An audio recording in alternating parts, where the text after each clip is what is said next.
Welcome back to my channel, everybody. Thank you all for watching. Now, Saturday night at the Apex, we had Devin Clark taking on Iwan Cutelaba. I talked about this in another video. If you saw the fight, you know what I'm referring to. It's the teeth of Devin Clark. Afterwards, he posted a video because he took a massive knee from Iwan Cutelaba, and all the bottom teeth, they're all kind of bent out of shape and they're all kind of smashed. And he thought about stopping the fight, but he's got a massive heart in him, and he continued fighting. But anyway, that got me thinking about this sport and how dangerous it is. Listen, of course it's a beautiful sport. I am so passionate about mixed martial arts. It's literally one of my favorite things in the entire world.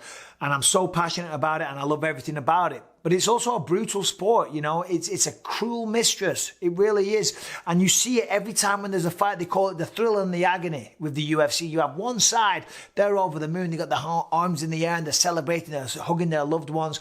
And then on the other side of the octagon, you've got somebody led there unconscious. You've got somebody getting stitched up. You've got somebody getting stretchered out on the way to the hospital. This is not a game. It is a sport that only certain few select people cut from a very select cloth should be participating in. And the reason I'm talking about this is because it seems now, with the explosion of the UFC and the way that the UFC package it is fantastic. You got the music, you got the bells, the whistles, the lights, everything. And people watch it on TV. They see these people, they're very famous. And who doesn't want to do that? Who doesn't want to go out there, look like a badass, knock somebody out, jump on top of the cage and have their arms in the air? Of course. But let me tell you, when you step in the octagon and you go to do that, there is massive risks associated with it. So that got me thinking about injuries, right? Because I've been through tons myself, and I'm going to go through some of the worst ones in mixed martial arts. I'll give you a top 5, but I don't know if it is a top 5. There's no order, but still I'm going to list them 1 to 5. Before I get into that, as you know about me, I mean, I've got no knees right now. I've got 2 total fake replacements. I've had about 20 surgeries in total, and of course this would be the granddaddy of them all. I got the old fake eye there, right? One-eyed Larry, they call me there. There it is. You know, there's my prosthetic. This eye does not look good. I had a detached retina, then it redetached, and I got glaucoma. I had, I don't know, over 10 surgeries on the eye alone. So still, that is kind of, you know, the sacrifices that we make as mixed martial artists. And that's why sometimes I see these people that want to get involved in it when they've got other options and they don't even have a fighting background. It blows my mind. And I think they don't know what they're playing with. Like recently, I just did a podcast with a great guy, successful YouTuber called Jeff Wittig. I think he's got 3 million subscribers. But he's training for a fight. A good friend of mine, Liam Vaughan, is training him. And I was asking him a lot of questions, saying, why are you doing this? You're a successful man. You've got money in the bank. You don't need to do this. But he said, listen, I have that itch. It's kind of who I am as well. So God bless him. All the best. Good luck to him. But still, enough about that. Enough about me. Let's get into these injuries. First of all, I'm going to talk about noses. Listen, we've seen it. If you look at MMA fighters, you can spot them a mile away. They've not normally got a messed up nose, and we've had some tremendous nose breaks in the UFC. Tremendous, bit of a weird word to use to describe it. But the one that comes to my mind when we talk about noses is Mike Perry versus Vicente Luque.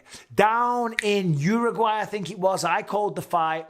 And first of all, what an incredible fight that was. Vicente Luque, he won the fight, but Mike Perry impressed me. Mike Perry always shows up. He's a mental man. He's a psycho. He's a crazy dude. But the guy loves to fight, and I love to watch him fight. And on that one, his nose got bloody smashed to smithereens, man. It was bad. But he didn't care. He kept going forward. And for that, he will always have my respect.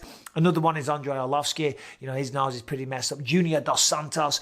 As I say, most fighters have a messed up nose, but it's so visible. It's right on the front of your face. And in fact, myself, you know, my nose used to be messed up. In fact, it's not the best looking nose right now, but it's better than what it used to be. Because my nose used to be kind of mangled, and at the end I had this like big like lump of skin that was like kind of dangling off the end of it, right? And I started noticing it, and it started getting bigger and bigger and bigger. And I'm like, what is this like giant growth on the end of my nose? Sounds horrible. And I couldn't breathe through my nose at night either. I couldn't breathe. So anyway, after a long time, and my wife begging me, Michael, you got to see a doctor. You can't breathe at night. You got to see a doctor. Eventually, I got to see a nose doctor. And he sticks a camera up there, and he's having a look around in my nose, and he starts laughing. I said, what are you laughing at, Doc? He says, well, it's like a grenade's gone off in there. I said, why is it broken? He said, Michael, you've pretty much got no nose. So what they had to do, they put me unconscious, they did a surgery. They actually took a piece of my rib and they rebuilt my entire nose. Cost me 20 grand, by the way, which was very, very annoying. But the skin on the end, that was because the nose, there was no structure to hold it together. So the skin was kind of like gathering at the end. So that's what was going on there. But still, Mike Perry, you know it. All MMA fighters, we have a messed up nose. So still, there's one risk of getting involved in mixed martial arts. All right, next one. Flying knees are dangerous. Flying knees knock people out. Flying knees can cut people open. Flying knees can also break your nose, like what I just talked about. But this one, what I'm telling you about, you'll probably remember this. Michael Venom Page taking on Evangelista Cyborg Santos. I think I got his name right. Cyborg is what we call him.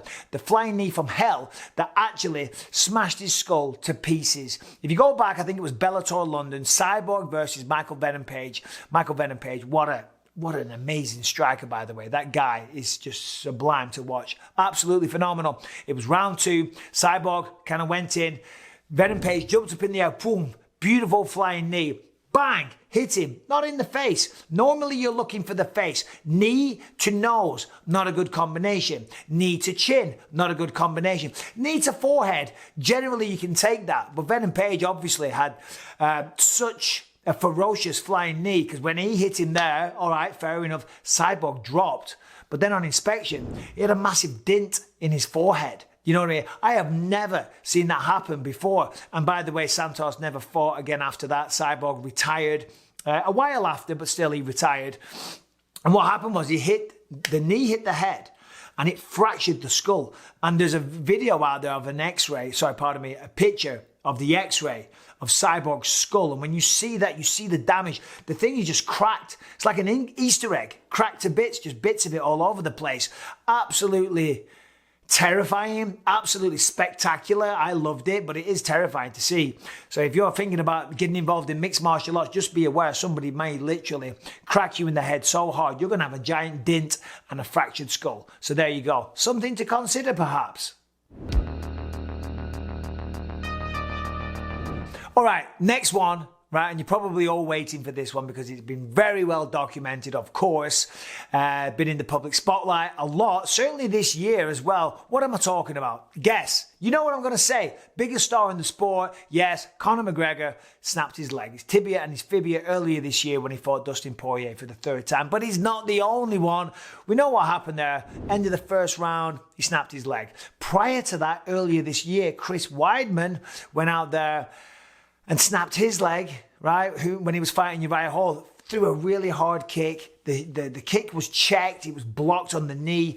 And it's weird because you would think it would hurt the person that's blocking the leg kick. If you've never thrown a leg kick or you've never blocked a leg kick, when you block one properly, it doesn't hurt you at all because you use the knee on the shin. It doesn't hurt at all. But it hurts the other guy. And we saw Chris Weidman snap his leg, which is really, really ironic. You know, you couldn't write it any better because Chris Weidman won the belt of Anderson Silva back in the day because, yes, we know, you know, I know, we all know, I'm not telling you anything new. Anderson Silva snapped his leg in the same way against Chris Weidman, which was wild. And what you got to remember, by the way, he's not the only one. It happened in Cage Rage a long time ago. Corey Hill from The Ultimate Fighter, who had a little run in the UFC a long time ago, he did the same thing. He snapped his leg.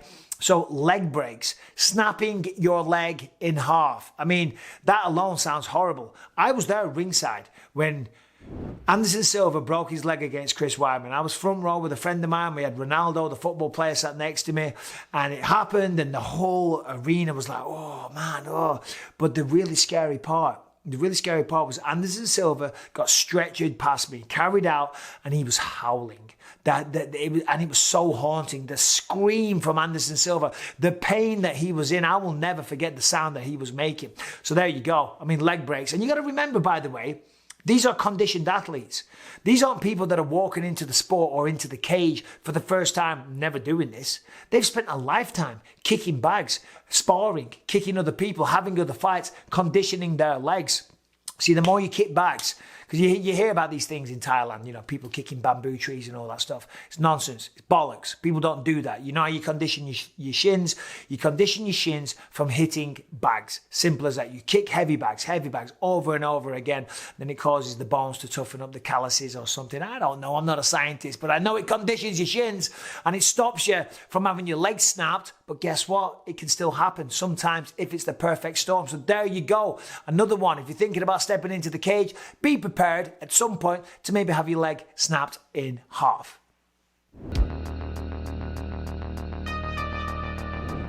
All right, here's another one. It's a little bit unexpected. You don't really think about this. When you go into the octagon, you're worried about your face, you're worried about your jaw, you're worried about snapping your leg, as I just said, right? You're not really worried about having your toe snapped in half, right? But that's what Jon Jones did when he fought Chael Sonnen. He went out there and he was gross. It's only a little thing, but if you've ever stubbed your toe, come on, we've all stubbed our toe or stood on a piece of Lego when you got no shoes on. It hurts, it kills. I stubbed my toe 2-3 times a week and I'm screaming the house down. And imagine if you did what you did to Jon Jones, right? And it was like kind of snapped in half, going sideways. It looked disgusting, it looked nasty. But Jon Jones, he continued and won the fight against Chael Sonnen. But man, that was gross. And here's an even grosser one for you. When I fought Tally's Lighties in Glasgow, it was the main event, fought Tally's Lighties in Glasgow 2015. Went out there, I had a tough fight, right? But I won. And then you think when you're going to go out there, you're going to fight in the UFC, you're going to win. And the next day in the newspaper, there's going to be a picture of you, with your hands up in the air looking awesome, maybe a little bit of blood, you're all sweaty and you got a six-pack and people are like, wow, yeah, he's badass. That's what you think the picture in the paper is going to be. But no, in this one, it was a picture of my toe, right? And it was disgusting, right? Because the bottom half of the toe had been ripped off. Now, what happened was, and if you see the picture, it is disgusting. And I know my feet are gross as well, so I apologize. But I've cleaned them up a little bit since then, I'm happy to say. But still, that toe, you don't think of that. Toes, it hurt. Jon Jones's toes hurt. That one of mine, it was so painful. When you're in the octagon, the blue part of the canvas is very slippy, but the sponsored logos, there's a lot of traction on them, and it's almost like sandpaper. When they've just been, when they're freshly done, and it's a new canvas every time anyway, you got tremendous amounts of traction on them. Because remember, we're not boxers, we're in bare feet, so sometimes you can slip. So being on the blue parts, and you see it all the time, people do slip, but when you're on the sponsors, the sponsored patches, veteran move here, you got a lot of traction. And it's almost like you're wearing shoes, you got a lot of, this and that, got a lot of traction with the feet because it's like sandpaper, like I said. But you got to be careful that you don't put too much into it, because obviously I swung and I must have rotated and I just ripped off the bottom part of the toe. And it wasn't just the skin, it was just like it was a fair bit of flesh. And then for 3 more rounds, every time I stepped on that toe, yeah, it was killing. Okay, and it's not the sexiest injury, it's not the worst injury, it's whatever. It's an annoying injury, and my feet are disgusting, yeah. So whatever, we'll quickly move on.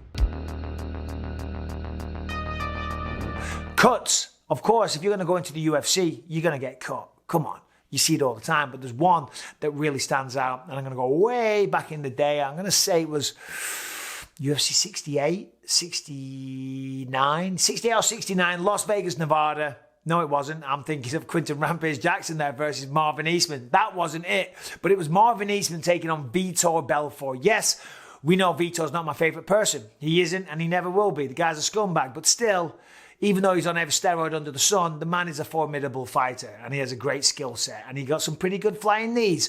And on this occasion, Marvin Eastman, he jumped up in the air, flying knee to the face, didn't obliterate his skull this time, but what he did was open up a gigantic cut above the eye.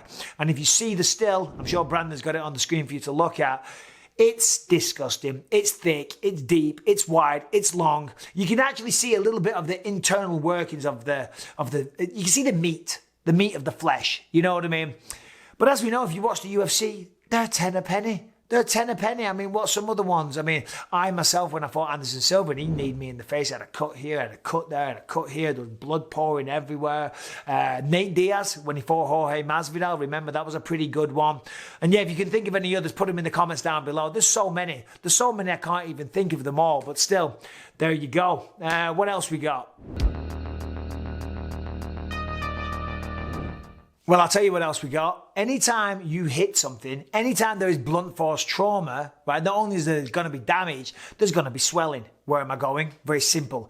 Hematomas. Saturday night, Joaquin Buckley, he had a massive hematoma on his head. Remember, I spoke to him when I interviewed him. He wasn't bothered. But yeah, swelling, bruising, massive, disgusting hematomas on your head. They are a thing that you've also got to consider. If you're watching it on TV, you're like, yeah, this is badass, I'm going to do that. Be prepared to get your leg broke. Be prepared to have your nose smashed, to be cut open, your toes ripped to pieces and shown to the entire world, and also to be disfigured in the shape of your face and the shape of your head. Some classic examples. I mean, number one, poor old Joanna Jędrzejczyk, after that absolute war that she had against Zhang Weili. I mean, her head was swollen ridiculously. Of course, she's fine now, it went down, but still, I mean, you did worry for Joanna when you saw that. It was bad. What else? Matt Mitrione, when he fought, I think it was Travis Brown, that one, whew, man, that was huge. It was kind of disgusting, it really was. Another classic, way back in the day, Jose Aldo versus Mark Hominick. I mean, that thing was just absolutely gigantic. So yeah, and I'm sure there's lots of others. If you've got any better injuries that you can think of, please put them in the comments down below. I'll take a look. I appreciate the input and I appreciate the little community that we've got going on now. But still, there you go.